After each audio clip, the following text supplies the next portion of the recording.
हरे कृष्णा। श्रील प्रभुपाद की जय।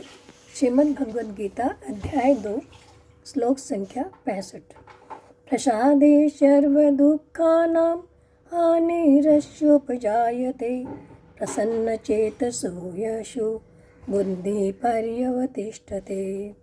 आगे भगवान बता रहे कि हे अर्जुन, इस प्रकार से कृष्ण भावनामृत में तुष्ट व्यक्ति के लिए संसार के तीनों ताप नष्ट हो जाते हैं और ऐसी तुष्ट चेतना होने पर उसकी बुद्धि शीघ्र ही स्थिर हो जाती है। तो हम देख रहे हैं कि जब व्यक्ति कृष्ण चेतना में स्थिर हो जाता है तो उससे उसको क्या लाभ होता है, यह भगवान बता रहे हैं।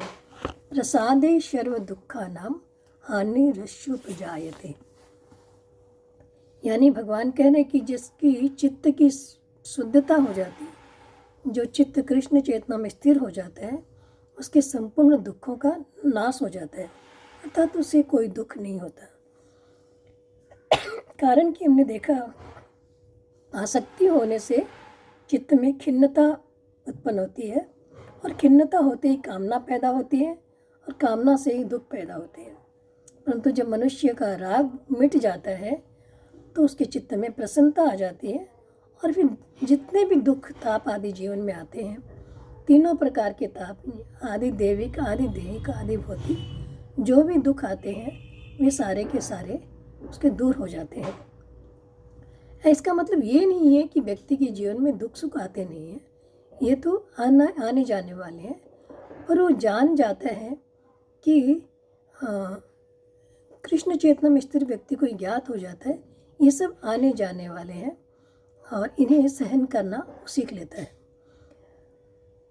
यहाँ सर्व दुखानम हानि जो बता रहे हैं भगवान, उसका तात्पर्य है कि उसके सामने दुखदायी परिस्थिति आएगी नहीं।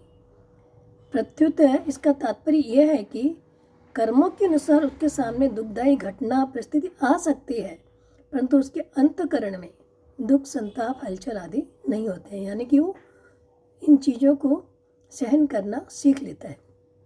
आगे भगवान बता रहे हैं, प्रसन्न चेतसो याशु बुद्धि पर्यवतिष्ठते, यानी प्रसन्न चित्त वाले व्यक्ति की बुद्धि बहुत जल्दी भगवान में स्थिर हो जाती है। अर्थात जो कृष्ण चेतना में उसकी बुद्धि स्थिर हो जाती है और उसकी बुद्धि में किसी भी प्रकार का कोई डाउट नहीं रहता। हरे कृष्णा।